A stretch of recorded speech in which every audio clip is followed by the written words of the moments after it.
Hello everyone, आप सब कैसे हैं। मैं उम्मीद करता हूँ कि बहुत अच्छे होंगे और अपनी पढ़ाई को बहुत अच्छे से कर रहे होंगे। मैं Akash Kumar Badana ICT virtual classroom में आपका बहुत बहुत स्वागत करता हूँ मेरे प्यारे बच्चों। जैसे आपको बताया मेरे प्यारे बच्चों, बेसिकली हमारे आपका जो है मेरे प्यारे बच्चों 12th क्लास है। 12th क्लास में हम लोग आपका मेरे प्यारे बच्चों आपका देख रहे थे हम ज्योग्राफी में हमारा लेसन नंबर 2 चल रहा है, विश्व जनसंख्या। और हम इसमें घनत्व और वितरण को देख रहे थे। तो हमने वितरण देखा, घनत्व देखा, हमने वृद्धि को देखा। थोड़ा सा आगे बढ़ रहे हैं। कल हमने ये सारे फैक्टर्स को हमने कर लिया था। जनसंख्या के परिवर्तन के घटकों को हमने पढ़ा कि क्या उसके घटक हैं, कौन कौन से घटक हैं, किस प्रकार के हैं। इन सब को हमने गौर करके देखा। एक बार देख लीजिए, आप लोग आगे बढ़ेंगे, आगे बढ़े, चलिए।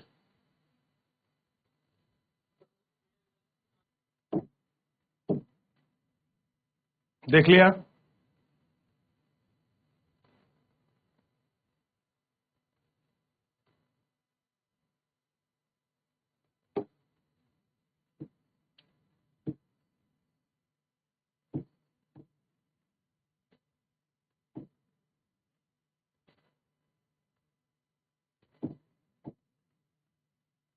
अब देखिए, जन्म और मृत्यु के अतिरिक्त एक और घटक है जिसे संख्या का आकार में परिवर्तन होता है। कह रहे कि जन्म और मृत्यु के अलावा एक फैक्टर यानी कि घटक और है जो इफेक्ट करता है इन सारी चीजों को। जो घटक है इसके अलावा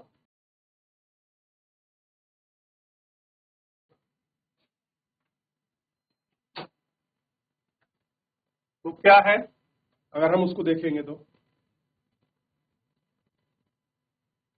जब लोग एक दूसरे से दूर जाते हैं तो वह जहां स्थान का गमन करते हैं, जैसे मान लीजिए जब एक स्थान से दूसरे स्थान जा रहे हैं, आप ए स्थान से कहां गए, बी स्थान, तो वह जहां स्थान लोग गमन करते हैं उस गम को बोलते हैं उद्गम।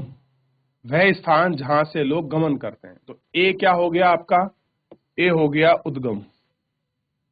जिस स्थान के लिए आगमन करते हैं, जहां से आते हैं, गंतव्य कहलाता है। ठीक, जहां के लिए जा रहे हैं। तो बी क्या है इसका, आगमन।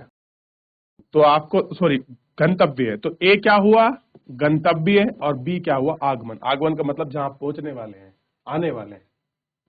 ठीक है, जहां पहुंचने वाले हैं चाहे आने वाले हैं, हम उन्हें क्या कहेंगे, आगमन कहेंगे। क्लियर है, ध्यान रहेगा इतना। चलिए, यहां तक आपने देख लिया। आगमन कहां है, उद्गम स्थान जनसंख्या की कमी को दर्शाता है, जबकि गंतव्य स्थान जनसंख्या को बढ़ाता है। अब देखिए, उद्गम स्थान में क्या होगा, माइनस होगा, या पॉपुलेशन घटेगी, और गंतव्य स्थान में जनसंख्या बढ़ेगी।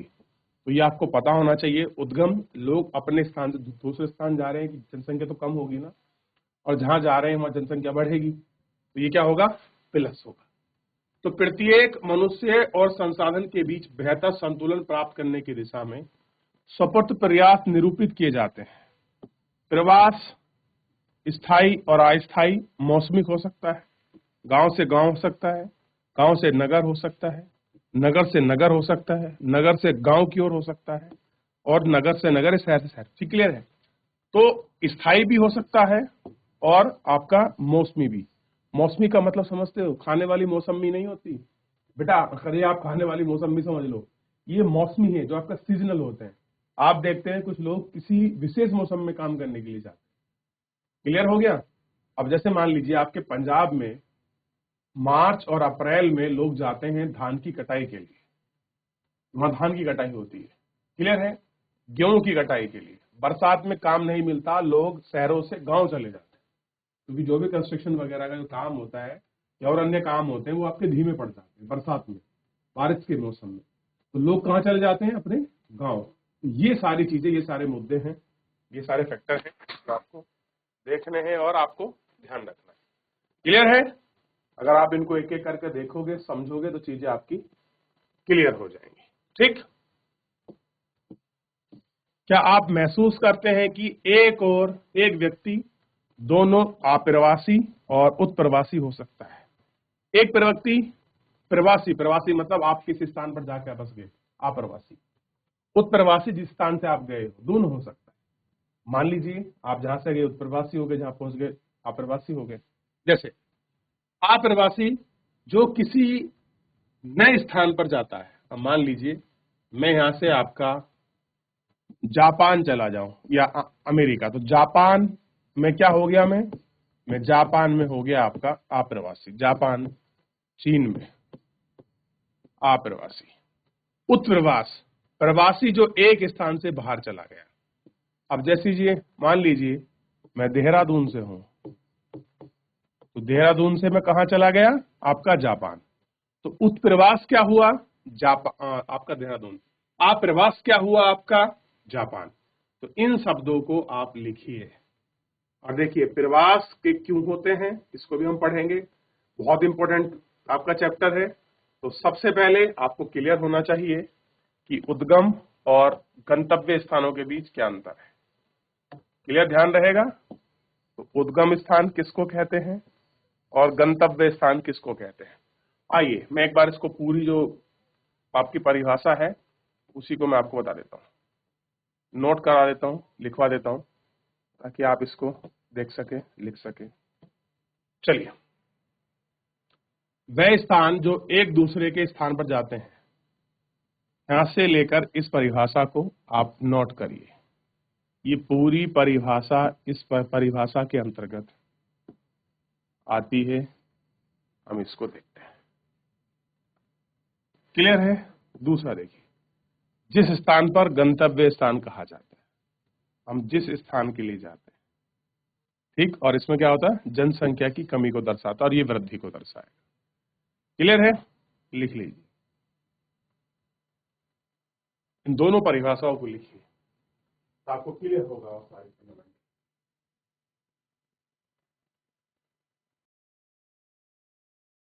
देख लिया, आगे बढ़े। अब आपको क्लियर हो गया कि आपका उद्गम स्थान किसको कहते हैं। क्लियर है, और गंतव्य स्थान किसको कहा जाता है। क्लियर है, ध्यान रहेगा इतना आपको। अब आपको देखना होगा जो ये आपका प्रवास होता है ये कहां कहां होता है। देखिए, ये प्रवास आपका जो है स्थायी और मौसमी हो सकता है। नई लाइन से लिखेंगे, जो प्रवास है वो स्थायी और मौसमी दोनों प्रकार का होता है।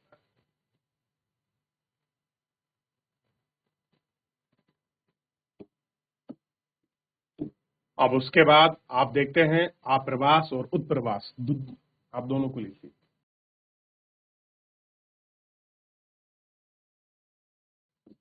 दोनों बिंदुओं को लिख लीजिए, महत्वपूर्ण है आप्रवास और उत्प्रवास। करिए नोट।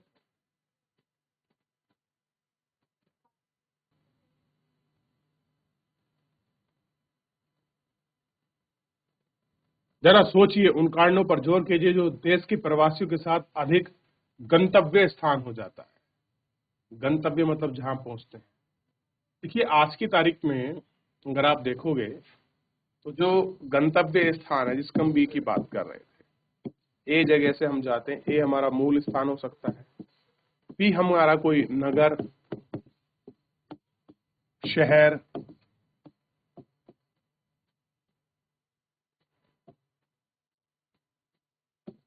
गांव, या फिर किसी हम विदेश भी हो सकता है। अब लोग क्यों जाते होंगे,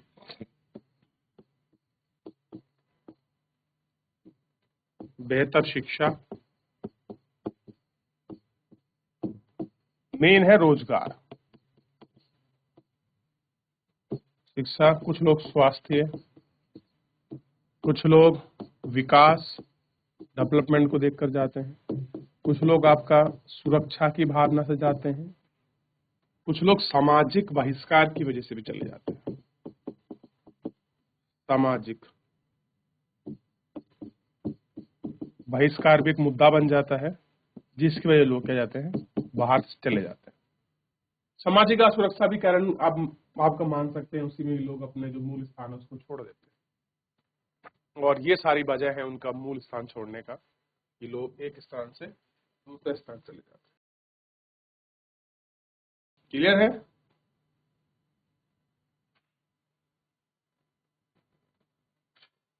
चलिए आगे बढ़े। या तो कोई डाउट, कोई क्वेरी किसी बच्चे का?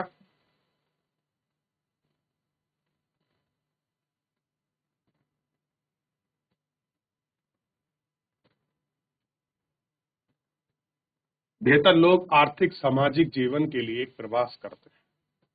अब कारण है भाई, आप प्रवास क्यों कर रहे हैं, क्या कारण है? कुछ तो कारण रहे होंगे जो आप प्रवास कर रहे हैं। उन प्रवास लोग क्या करते हैं, बेहतर आर्थिक और सामाजिक जीवन के लिए प्रवास करते हैं, यानी कि पैसा अच्छा कमा सके, शहर में जाके डेवलपमेंट कर सके, कुछ काम या बिजनेस कर सके, या कुछ आप पेंटर से कुछ नया काम स्टार्टअप वगैरह करें, ताकि हम लोग आपका पैसे को इकट्ठा करें। दूसरा आपका सामाजिक जीवन के प्रवास के लिए करते हैं। क्या आप देखते हैं गांव वगैरह में लोग आपके जातियों में बटे हैं, कुछ उपजाति में बटे हैं, कुछ अमीर गरीब की जो खाई है वो देखने को मिलती है। लोग इससे ऊब चुके होते हैं, सामाजिक जो आपका तिरस्कार होता है वो गाँव में ज्यादा है, शहरों में ये चीजें नहीं मिलती, तो इसलिए लोग आपका गांव से शहरों की तरफ भी अपना प्रमोशन करते हैं और अपने आप को ज्यादा अच्छा देख लिया। अब उसके बाद बात करते हैं हम इसमें प्रतीकस कारक और अपकर्ष कारक। इनको ध्यान रखिए, ऐसे क्वेश्चन अक्सर मिल जाते हैं कभी कभी जब उनको फांसना हो पेपर में। देखिए, बेरोजगारी, रहन सहन की निम्न दशाएं, राजनीतिक उपद्रव, प्रतिकूल जलवायु, प्राकृतिक विपदाएं, महामारी, सामाजिक आर्थिक पिछड़ापन, उद्गम के आर्थिक को कारक को कम करते हैं। अब कह रहे हैं कि बेरोजगारी हो सकती है प्रतिकस में, रहन सहन की निम्न दशा हो सकती है, आदमी को रहन सहन के जीवन इतना अच्छा ना मिले तो आदमी शिफ्ट कर जाता है कहीं दूसरी जगह पर। राजनीतिक उपद्रव हो, आप सोचिए आप कहाँ रहेंगे, सीरिया में रहना चाहेंगे, आप लेबनान जॉर्डन में रहना चाहेंगे जहां पर रोज बमबारी हो रही, नहीं रह सकते।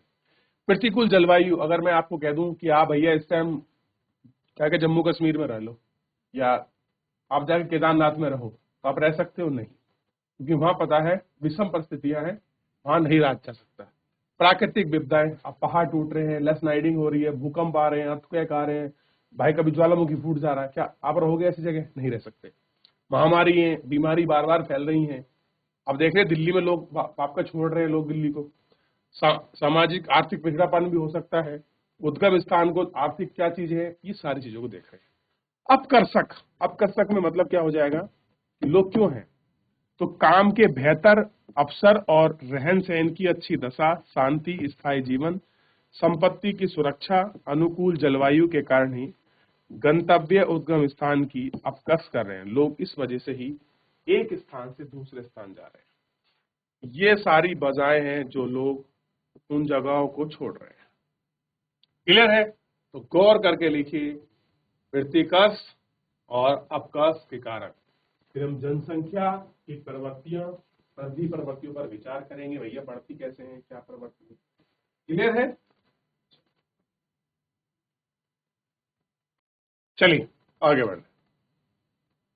अब बात कर रहे हैं जनसंख्या वृद्धि की प्रवृत्तियां कैसे कैसे देखने को मिलती हैं, कैसे कैसे उसमें ग्रोथ होती है, चीजें बढ़ती कैसे हैं।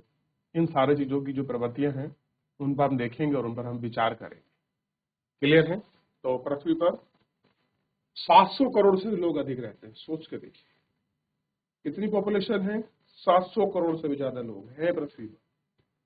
अब एक पृथ्वी और इतना सारा वेट अपने ऊपर समाये हुए, 700 करोड़, सोचिए। देखिए, इस आकार में पहुंचने के लिए जनसंख्या को सदियां लगती हैं। आरंभिक कालों में विश्व की जनसंख्या धीरे धीरे बढ़ गई है। विगत कुछ वर्षों के दौरान जनसंख्या आश्चर्यजनक दर से बढ़ी। जनसंख्या वृद्धि की कहानी बताता है कि लगभग 8,000 से 12,000 वर्ष पूर्व कृषि का उद्गम व आरंभ हुआ। इसके पश्चात जनसंख्या का आकार बहुत छोटा था।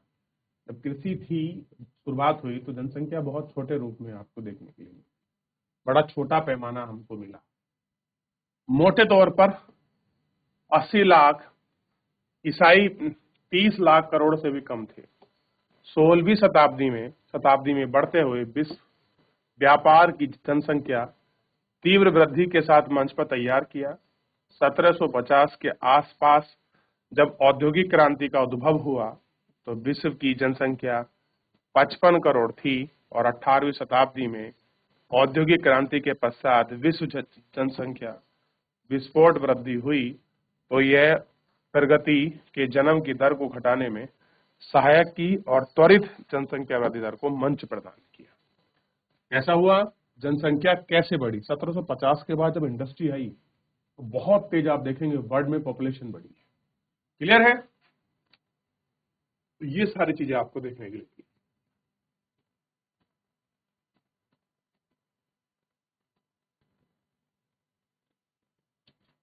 चलिए,